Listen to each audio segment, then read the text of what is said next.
Namaskar, chers amis.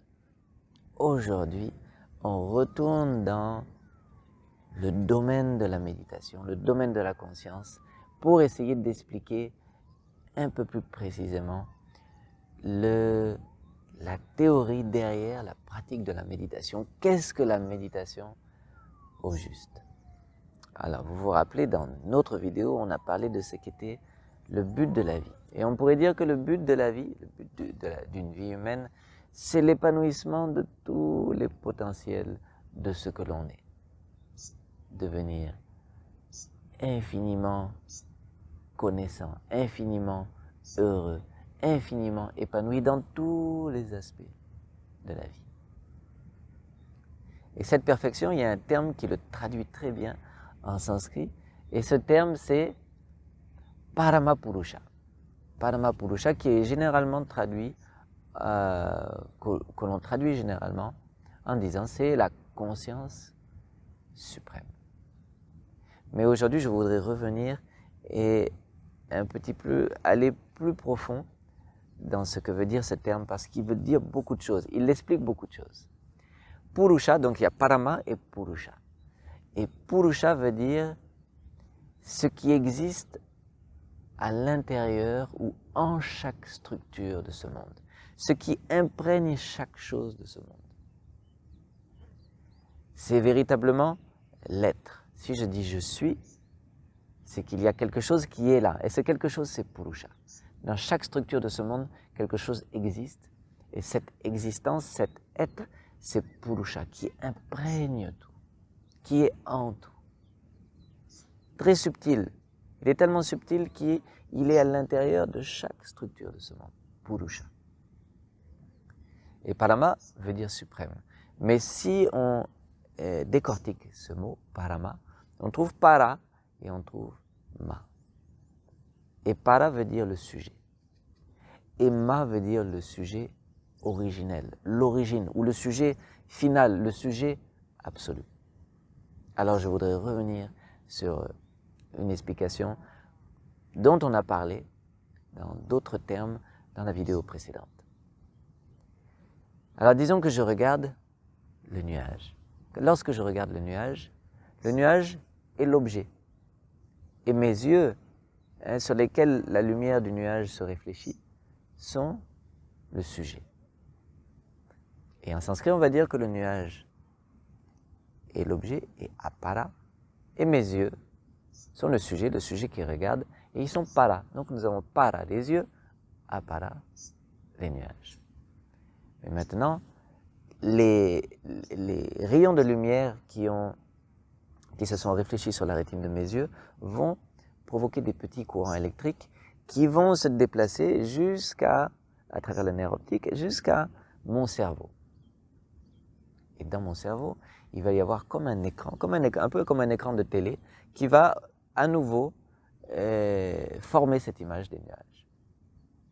Donc à ce moment-là, on pourrait dire que le sujet, c'est maintenant cet écran qu'on appelle chitta en sanskrit, cet écran sur lequel s'est reformé le nuage, et les yeux sont devenus l'objet. Donc les yeux sont devenus apara, l'objet, et cet écran chitta est devenu le sujet. Et on avait expliqué dans la vidéo précédente que il faut un observateur. C'est-à-dire s'il y a un écran de télé, il y a encore un observateur qui est là. Et cet observateur en sanskrit s'appelle aham ou l'ego. Donc ce aham observe l'écran et reconnaît qu'effectivement, sur l'écran de mon chitta, s'est formé les nuages. Donc maintenant l'écran de chitta est devenu apara, l'objet. Et cet aham qui observe est devenu para, le sujet. Donc vous voyez qu'on est en train d'aller à rebours de ce qui était de l'objet au sujet. Le sujet devient maintenant l'objet et on retourne à ce qui observe le phénomène que l'on est en train d'étudier. Et en sanskrit, on dit que lorsque l'on est au niveau de ce aham, c'est l'ego auquel on s'identifie en général. Je regarde le nuage, en fait c'est ce aham que l'on sent qui regarde le nuage. Mais il y a quelque chose derrière. Vous vous rappelez, dans la dernière vidéo, on avait expliqué qu'il y a un jeu de j'existe. C'est moi qui existe dans ce monde, qui regarde le nuage. Et ce jeu de j'existe, si on l'isole, il s'appelle en fait le Mahat en sanskrit. Et ce jeu permet, ce jeu de j'existe permet au jeu de je regarde le nuage, effectivement de regarder le nuage. Donc maintenant, nous avons ce aham qui est devenu l'objet, apara, et mahat qui est devenu le sujet, ce jeu de j'existe. Et on avait expliqué que, en fait, il y a un jeu encore plus, c'est-à-dire un sentiment, un sens existentiel encore plus subtil, extrêmement subtil, qui s'appelle l'âme, ou atma en sanskrit. Et ce jeu, c'est le jeu de je sais que j'existe. C'est jeu de je sais que j'existe qui observe le mahat, l'âme. Et donc, maintenant, le mahat est devenu apara, l'objet, et l'âme est devenue para, le sujet. Et dans la philosophie spirituelle, on explique qu'il y a l'âme de toutes les âmes qui s'appelle Paramatma, qui est maintenant ce qu'on pourrait dire Dieu, ce que l'on appelle Dieu dans les religions. Et qui est le sujet absolu, le sujet originel, le sujet suprême, qui est un observateur qui observe toute chose à tout moment, qui est au courant de tout ce qui se passe. Il est l'observateur de tous les observateurs, le sujet de tous les sujets, le sujet originel. Donc, quand on dit parama, on parle de ce sujet-là.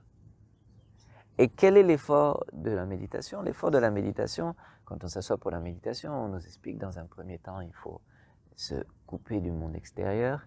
Ça va être un effort pour aller à rebours de ce qui était l'objet au sujet précédent, au sujet précédent, au sujet précédent, au sujet précédent, jusqu'à arriver dans un état d'équilibre, de subtilité extrême, d'une immobilité extrême qui est cet observateur de tous les observateurs.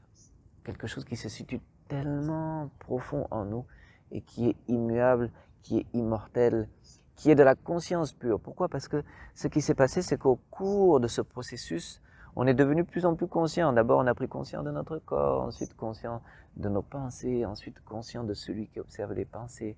Donc, c'est un état d'éveil de la conscience. Le plus le mental est calme, le plus il est conscient. Donc, lorsque on s'est retiré pour arriver jusqu'au fond de nous-mêmes, on est arrivé dans un grand état de conscience. Et finalement, on devient un avec ce sujet originel qu'on appelle la conscience suprême. Pourquoi? Parce que c'est une conscience absolue. Elle est parfaitement immobile, elle n'est pas active dans ce monde, mais elle est au courant de tout. Conscience suprême, Parama Purusha. Donc ce processus de méditation, c'est un processus introversif qui va de plus en plus profond dans les couches de la conscience, qui nous rend de plus en plus conscients, de plus en plus immobiles, de plus en plus calmes. Et finalement, on touche à ce Parama Purusha et cette conscience absolue, Dieu, comme on l'appelle dans les autres religions, c'est quelque chose dans lequel on se retrouve comme absorbé. On s'immerge en fait dans cette cause originelle. Et cette cause originelle, Parama Purusha, elle est aussi extatique. C'est-à-dire que lorsque l'on vit cette absorption dans cette conscience suprême, c'est extrêmement agréable. C'est une transe spirituelle qu'on appelle le samadhi, où on se retrouve dans un état de conscience absolue, de connaissance, d'omniscience et de félicité.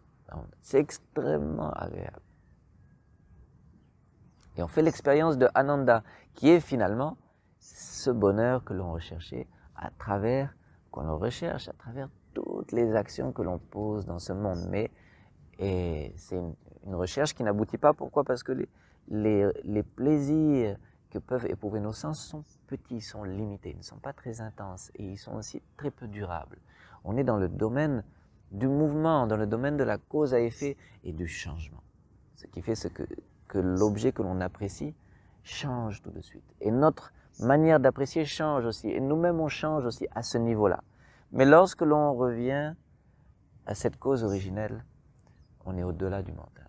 Il n'y a plus de mouvement. C'est pourquoi l'état de concentration que l'on doit accomplir pour arriver au terme de notre méditation est extrêmement difficile. C'est-à-dire que dans cet état de concentration, il n'y a plus aucun mouvement. On est sur une sorte de piédestal, une position très fragile, parce que le moindre mouvement nous refait basculer dans le monde du changement. Et on explique que cette conscience suprême est en fait au-delà de la pensée, au-delà du mental, parce que le mental est quelque chose qui est en mouvement, est quelque chose qui est dans le monde qui est régi par la loi de cause à effet. Dès qu'il y a un mouvement, on est dans la loi on est dans un monde relatif et on est régi par la loi de cause à effet. Mais lorsque l'on arrive à la cause première, qui est cause d'elle-même, elle est au-delà de la relativité, au-delà de la loi de cause à effet. Et elle est parfaitement immobile, immuable, immortelle. Et elle est en vérité notre être. Elle est une existence de l'existence de notre existence. Donc pour arriver à cet état, il faut aller au-delà du mental. Et la concentration requiert une vigilance, un effort extrême. Et au final, on se retrouve dans une position d'équilibre parfaite, d'harmonie parfaite.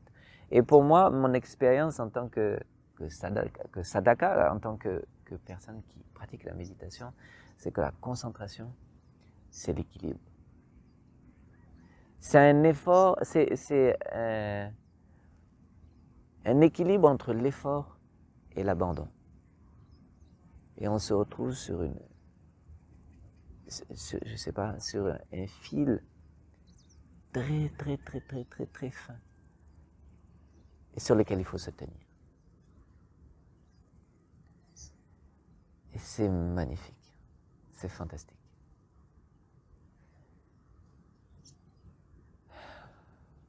Donc voilà ce qui se passe lorsque l'on médite, ou ce qui devrait se passer lorsque l'on médite. Et donc il y a toute une technique que l'on apprend le jour où on est initié. En tout cas, dans notre mouvement, c'est du Tantra Yoga, c'est le Tantra Yoga que nous pratiquons. Le Tantra veut dire libérer l'âme de tout ce qui le limite, justement. Faire l'expérience de l'infini, c'est ça l'effort du Tantra Yoga. Et donc le Tantra Yoga passe par une initiation et passe par la répétition d'un mantra qui va nous aider justement à ressentir que, en fait, ma vraie identité n'est pas ni ce corps, ni ces pensées, ni cet ego, est quelque chose de plus profond, toujours plus profond. Et le secret de la méditation, mon maître, Sri Krishnanandamurti, a donné un discours où il parle du secret de la méditation. Et c'est extrêmement important. Et le secret de la méditation, c'est que lorsque l'on médite, on essaie de ressentir que c'est pas ce petit ego qui médite, mais c'est justement cette âme, cette conscience suprême qui médite. Et en fait, c'est exactement ce qui est à l'origine de notre méditation.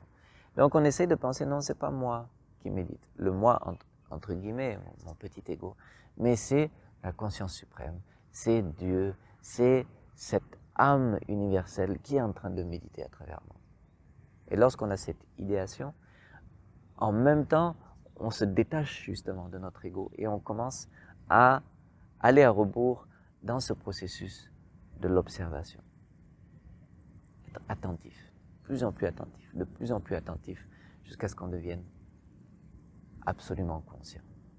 Donc lorsque vous méditez, le secret de la méditation, c'est d'imaginer que ce n'est pas moi qui médite, ce n'est pas moi qui respire.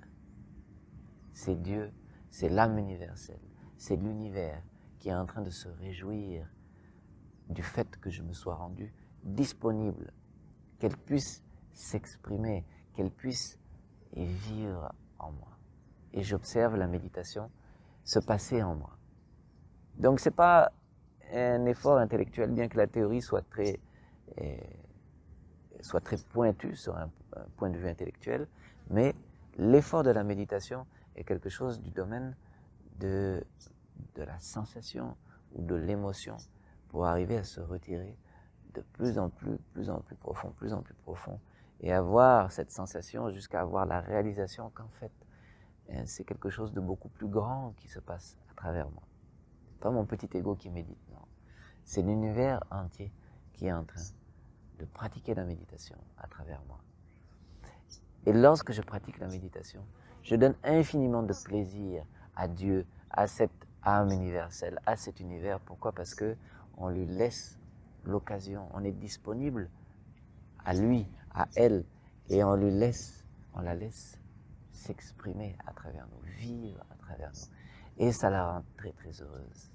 Et son bonheur, c'est mon bonheur, puisqu'en fait, il n'y a pas de dualité véritablement, puisqu'on parle de notre essence même. C'est pas quelque chose qui est à part, séparé de nous. C'est notre essence et c'est l'essence de toute chose. J'espère que ça n'était pas trop confus, j'espère que ça vous donne une meilleure idée de l'effort dont il s'agit, cet effort de la méditation. Et j'espère que vous allez pratiquer et je vous donne rendez-vous très bientôt pour une nouvelle aventure dans le monde de la conscience. Merci beaucoup, Namaskar.